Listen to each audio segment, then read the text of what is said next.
Morning, morning, everybody. Michelle is here. I wasn't sure how long this video was going to be, otherwise, I would have put it up, live.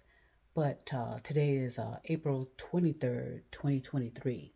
Now, that's kind of that's that those are some good numbers, huh? I know a lot of people are into numbers and those kind of things. But what I want to talk about, which is extremely important, really. It's an extremely important matter that we have to resolve in some way, and be, and that's why I keep pushing being creative. That's why I keep pushing repeating yourselves, um, especially to the teachers, the messengers, those of us who are out here with all of our efforts and might, attempting to wake up people, wake up the community, wake up communities, wake up society, whatever, wake up the world, and of the dangers we face with the climate. Um, that is our major issue. And a lot of people are going to keep dismissing that and not see that as an issue. And it is. And the sad part about it is a lot of people just don't care about the struggles of others.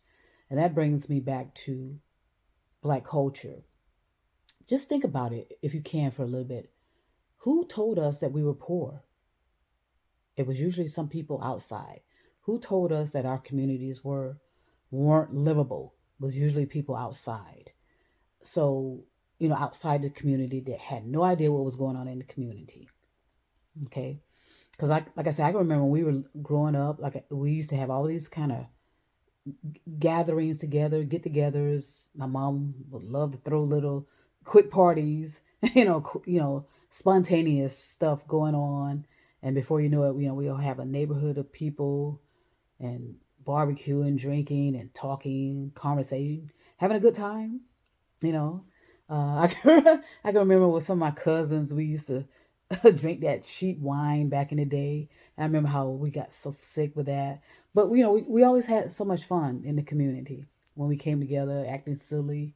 I can remember also with my cousins who lived nearby, how we would be walking the streets all day and night, just as a group, going to parties because they used to have parties in these parks. Because we did have a lot of parks in the neighborhood where we could walk to, and they would always have these parties there at night, and it was towards the evening, I should say. So again, I never knew that there was an issue with us being poor. Okay.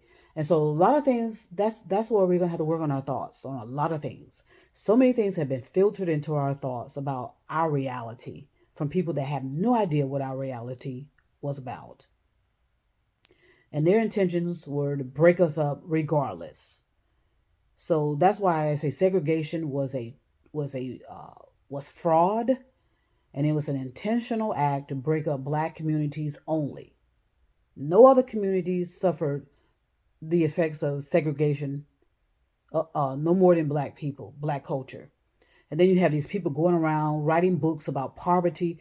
What we do, and and one day it's going to snap, and you're going to understand what I'm keep repeating. Non-black people benefit off of black culture without giving black culture the credit.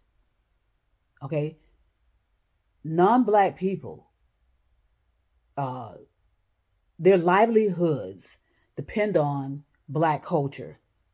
If they did not have black culture to always write books on, always have the news media having a cover stories concerning black culture, they always shut down. Okay, so I think that's a reason why they want to go after TikTok. TikTok is not owned by Americans. There's no American hand in TikTok, and that's bothers Americans. Certain Americans, usually of European descent or German heritage, those are the group of people that are constantly interfering in the affairs of black culture and wanting to erode it, wanting to destroy it, wanting to eliminate it.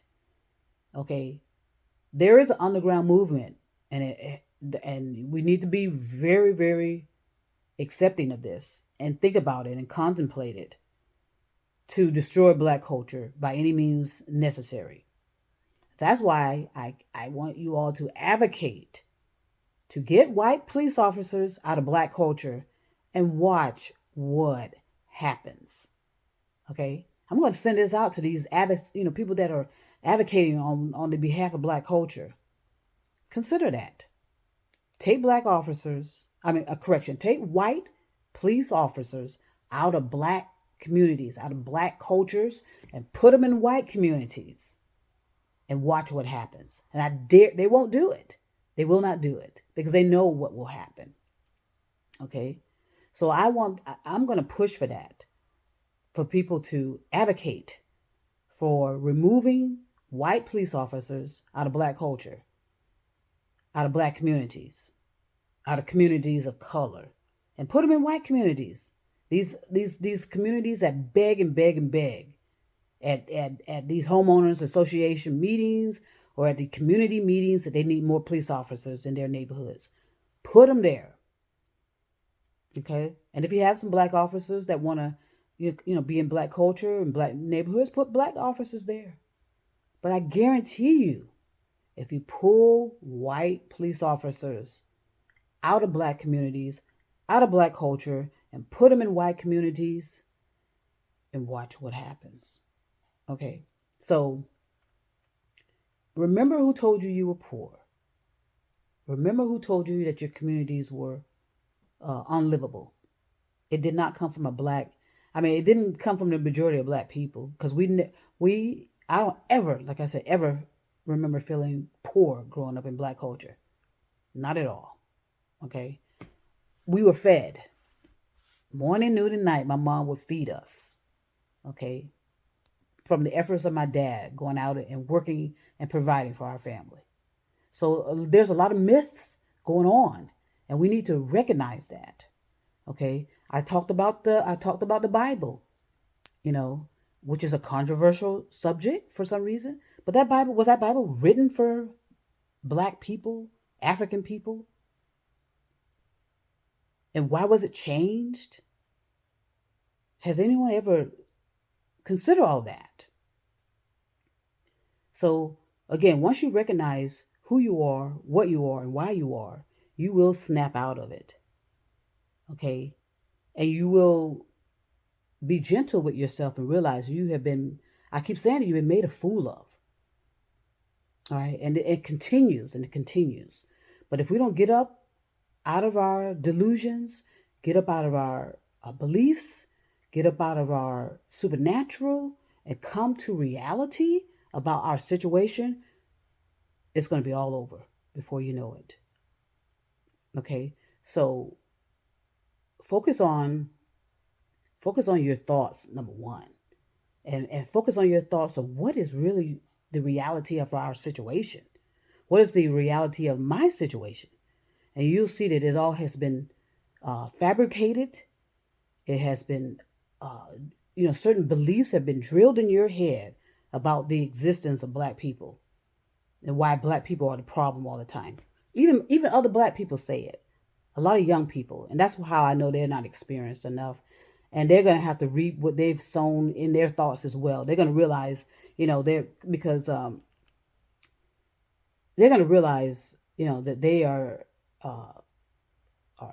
they are tokens of misinformation to be spread in black culture. Or some black people are. They are tokens of misinformation to be spread in black culture. And it's usually those that are these black people that are, ignored. They feel superior for some reason than most black people. They feel more knowledgeable. They feel like they want to be accepted by non-black people. They want the acceptance of non-black people because they don't feel like they have any acceptance within the culture of black culture. So, and it's clear. It's clear, like that. There's so many signs that I wish. At some point, there's going to be a spontaneous awakening for a lot of people.